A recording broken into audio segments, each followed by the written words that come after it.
Hi అండి, welcome to our Surya's food and beauty channel. నేను మీ Suryachandrika. Hello అండి, అందరూ ఎలా ఉన్నారు? బాగున్నారా? నేనైతే చాలా బాగున్నాను. మీ అందరూ కూడా బాగుండాలని మనస్ఫూర్తిగా కోరుకుంటున్నాను. ఎంతటి హెయిర్ ఫాల్ ఉన్నా కానీ ఆ హెయిర్ ఫాల్ని కంట్రోల్ చేసి ఊడిపోయిన జుట్టుని మరలా తిరిగి హెల్దీగా పెంచుకునేటటువంటి హెయిర్ గ్రోత్ సీక్రెట్ని ఈరోజు మీ ముందుకు తీసుకొచ్చాను. మరి వీడియోని స్టార్ట్ చేసే ముందు ఫస్ట్ టైం కనుక ఎవరైనా మన ఛానల్ని చూస్తున్నట్లయితే మన ఛానల్లో ఉన్నటువంటి వీడియోస్ అన్నీ ఒకసారి చెక్ చేసి కంటెంట్ కనుక మీకు నచ్చితే తప్పనిసరిగా మన ఛానల్ని సబ్స్క్రైబ్ చేసుకోండి. అలానే పక్కన ఉన్న బెల్ ఐకాన్ కనుక క్లిక్ చేశారంటే నేను వీడియోస్ పోస్ట్ చేసిన వెంటనే నేను వచ్చేసాను అంటూ నా వీడియోస్ మిమ్మల్ని పలకరించేస్తాయి. మరి ఆలస్యం చేయకుండా ఆ హెయిర్ గ్రోత్ సీక్రెట్ ఏంటో చూసేద్దాం. నార్మల్గా మనం హెయిర్ వాష్కి మనలో చాలామంది కెమికల్ షాంపూస్ని యూస్ చేస్తూ ఉంటాం. కెమికల్ షాంపూస్ కాకుండా ఈ విధంగా హెర్బల్ హెయిర్ వాష్ పౌడర్ని కనుక యూస్ చేసామంటే మన హెయిర్ అనేది రాలిపోవడం చాలా వరకు కంట్రోల్ అవుతుంది. కంట్రోల్ అవ్వడమే కాదు, ఊడిపోయిన జుట్టు ప్లేస్లో మళ్ళా తిరిగి హెయిర్ హెల్దీగా పెరుగుతాయన్నమాట. మరి ఈ హెర్బల్ హెయిర్ వాష్ పౌడర్ని ఏ విధంగా మిక్స్ చేసుకోవాలి, ఎలా యూస్ చేస్తే మనకి మంచి రిజల్ట్ ఉంటుంది అనేది ఈరోజు వీడియోలో చెప్పాలనుకుంటున్నాను. చూడండి, ఇక్కడ నేను ఇంట్లో ప్రిపేర్ చేసుకున్నటువంటి హెర్బల్ హెయిర్ వాష్ పౌడర్ని యూస్ చేస్తున్నాను. ఆల్రెడీ ఇది ఎప్పటి నుంచో నేను యూస్ చేస్తున్నాను. ఇప్పుడు మీకు వీడియోని చేసి చూపిస్తున్నాను ఏ విధంగా మిక్స్ చేసుకుని ఏ విధంగా యూస్ చేస్తే మనకి మంచి రిజల్ట్ ఉంటుంది అనేది. నేను ఒక బౌల్ తీసుకొని ఆ బౌల్లోకి ఒక పెద్ద స్పూన్తో 3 స్పూన్ల నిండా ఈ పౌడర్ని యాడ్ చేసుకుంటున్నాను. నా హెయిర్ లెంత్కి ఈ క్వాంటిటీ అనేది సరిపోతుంది. మీ హెయిర్ లెంత్ని బట్టి మీకు ఎంత కావాలి అనేది చూసుకొని మీరు పౌడర్ని యాడ్ చేసుకోండి. నార్మల్గా ఈ హెయిర్ వాష్ పౌడర్ని మనం హాట్ వాటర్తో కానీ లేదంటే నార్మల్ వాటర్తో కానీ మిక్స్ చేసుకుంటూ ఉంటాం. కానీ ఇక్కడ నేను వాటర్ని యూస్ చేయకుండా రైస్ వాటర్ని యూస్ చేస్తున్నాను. రాత్రి రైస్ కడిగేటప్పుడు కాస్త తీసి పక్కన పెట్టుకున్నానండి. అదే వాటర్ని ఇప్పుడు నేను యూజ్ చేస్తున్నాను.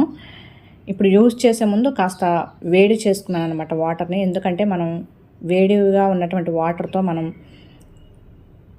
దీనిని కలుపుకున్నామంటే మంచిగా నానుతుంది కాబట్టి నేను కాస్త వేడి చేసుకున్నాను. మీరు నార్మల్గా వేడి చేసుకోకుండా అయినా కూడా ఈ రైస్ వాటర్తో మీరు మిక్స్ చేసుకోవచ్చు. మనకు కన్సిస్టెన్సీని చూసుకుంటూ కొద్దిగా యాడ్ చేసుకొని ఈ రైస్ వాటర్తో మనం మిక్స్ చేసుకోవాలి. నార్మల్గా దాదాపుగా అందరికీ హెయిర్ వాష్ పౌడర్ ఎలా యూస్ చేయాలి అని తెలుస్తుంది. కాకపోతే ఈరోజు నేను ఈ వీడియోని తీయడానికి ఉద్దేశం ఏంటంటే, నా దగ్గర ఈ హెయిర్ వాష్ పౌడర్ కొంటూ ఉంటారు కనుక నా దగ్గర కొన్న వాళ్ళకి మంచి రిజల్ట్ ఉండాలంటే దీన్ని ఏ విధంగా యూస్ చేయాలి అనేది క్లియర్గా ఇలా వీడియో రూపంలో చూపిద్దామని నేను ఈరోజు ఈ వీడియో తీస్తున్నాను అనమాట. అంతకుమించి ఏమీ లేదండి, దాదాపు అందరికీ తెలిసిందే ఈ వీడియో. చూడండి, ఈ విధంగా నేనైతే మిక్స్ చేసేసుకున్నాను. కన్సిస్టెన్సీ అయితే ఈ విధంగా ఉంటే సరిపోతుంది. కొంచెం పలుచగానే నేను ఇక్కడ మిక్స్ చేసుకున్నానండి, మరి చిక్కగా అయితే మిక్స్ చేసుకోలేదు. ఎందుకంటే మనకి అప్లై చేసుకోవడానికి ఈజీగా ఉండాలి కనుక నేను ఈ విధంగా మిక్స్ చేసుకున్నాను. నేను 25 గ్రామ్స్ పౌడర్ని నేను యూస్ చేశాను. దానిలో నాకు ఇంకా ఇంత పౌడర్ అయితే మిగిలిందండి. ఇప్పుడు ఈ పౌడర్ని ఏ విధంగా అప్లై చేసుకోవాలి అనేది మీకు చూపిస్తాను. చూడండి, నేను కలిపేసి కొద్దిసేపు పక్కన పెట్టాను. ఇందాక పల్చగా ఉంది, ఇప్పుడు కన్సిస్టెన్సీ అనేది కొద్దిగా చిక్కపడింది కదా. నార్మల్గా అందరూ ఏం చేస్తారంటే హెయిర్ వాష్ పౌడర్ని ఇలా హాట్ వాటర్తో మిక్స్ చేసేసుకొని వెంటనే వెళ్ళిపోయి తలస్నానం చేసేస్తూ ఉంటారు హెయిర్కి అప్లై చేసుకొని. కానీ ఈరోజు నేను దీన్ని ప్యాక్ లాగా యూస్ చేస్తున్నాను అనమాట. ఈ విధంగా మనం ప్యాక్ లాగా యూస్ చేయడం వల్ల మనకి యూజ్ ఏంటంటే, మెయిన్ మన హెయిర్కి ఉన్నటువంటి జిడ్డు మురికి అంతా కూడా నీట్గా వదిలిపోతుంది.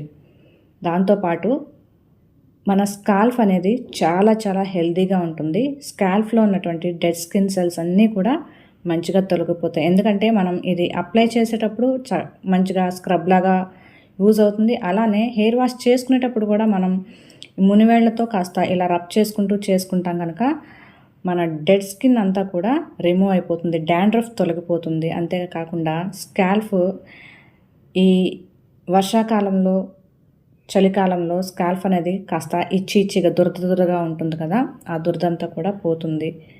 హెయిర్ ఫాల్ అనేది 100% కంట్రోల్ అవుతుందండి. హెయిర్ ఫాల్ కంట్రోల్ అవ్వడమే కాదు, ఊడిపోయిన జుట్టు మళ్ళా తిరిగి హెల్దీగా పెరుగుతాయి. దానితో పాటు ఈ హెయిర్ ప్యాక్లో నేను యూజ్ చేసినటువంటి ఇంగ్రీడియంట్స్ వల్ల తలలో ఎవరికైనా పేలున్నా కూడా ఆ పేలు కూడా పోతాయండి. అది 100% నేను చెప్పగలను, ఎందుకంటే యూజ్ చేసినటువంటి ఇంగ్రీడియంట్స్ అలాంటివన్నమాట.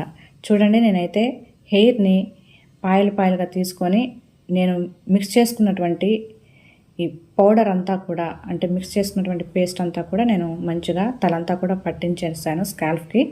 స్కాల్ఫ్ అయిపోయిన తర్వాత మిగిలిన దాన్ని హెయిర్ అంతా కూడా అప్లై చేసుకుంటున్నాను. మనం పిల్లల్ని స్కూల్స్కి పంపించేశాక, హస్బెండ్స్ని ఆఫీస్కి పంపించేశాక ఇంట్లో పని స్టార్ట్ చేసుకుంటాం కదా. స్టార్ట్ చేసే ముందు మనం ఇది మిక్స్ చేసుకొని పెట్టుకున్నామంటే మన పనంతా అయ్యేలోపు మంచిగా తలకి పట్టేస్తుంది. చక్కగా మనకు తలలో ఉన్నటువంటి జిడ్డు మురికి అంతా కూడా చాలా నీట్గా వదిలిపోతుంది అన్నమాట. ఈ ఒక్క చిన్న పని చేసామంటే మన హెయిర్ అనేది చాలా చాలా హెల్దీగా ఉంటుంది. ఊడిపోవడం కంట్రోల్ అవ్వడమే కాదండి, చాలా హెల్దీగా ఉంటుంది మన హెయిర్ అయితే. చూడండి, నేను 3 స్పూన్స్ మిక్స్ చేసుకున్నాను కదా. మిక్స్ చేసుకున్న దానిలో కూడా నాకు ఇంకా ఇంత అయితే మిగిలింది. దీనిని మనం ఫస్ట్ టైం హెయిర్ వాష్ చేసుకుంటాం కదా. హెయిర్ వాష్ చేసుకునేటప్పుడు మనం పూర్తిగా మొత్తం హెయిర్ అంతా తడిపేయకుండా కొద్దిగా కుంకుడు పులుసు ఎలా అయితే మనం తల మీద పోసుకుంటామో ఆ విధంగా కొద్దిగా వాటర్ పోసుకుంటూ తలను రుద్దుకోవాలన్నమాట. ఒకసారి వాష్ చేసేసుకున్న తర్వాత రెండోసారి వాష్ చేసుకోవడానికి ఈ పౌడర్ మనకి పనికొస్తుంది. ఇంకా మిగిలిందనుకోండి, హ్యాపీగా సోప్కి బదులు ఈ పౌడర్తోనే చక్కగా బాడీని కూడా రుద్దేసుకోండి.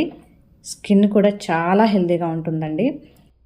చిన్నప్పుడు కుంకుడు పులుసుతో తలస్నానం చేయించిన తర్వాత మిగిలిన కుంకుడు తుక్కు ఉంటుంది కదా, దాంతో మాకు స్నానం చేయించేవాళ్ళు అనమాట. చూశారు కదండి ఈరోజు వీడియో. ఇది చిన్న టిప్ అనుకోండి. ఈరోజు వీడియో కనుక నచ్చితే తప్పనిసరిగా లైక్ చేయండి, షేర్ చేయండి, అలానే మన ఛానల్ కూడా తప్పనిసరిగా సబ్స్క్రైబ్ చేసుకోండి. Thank you for watching.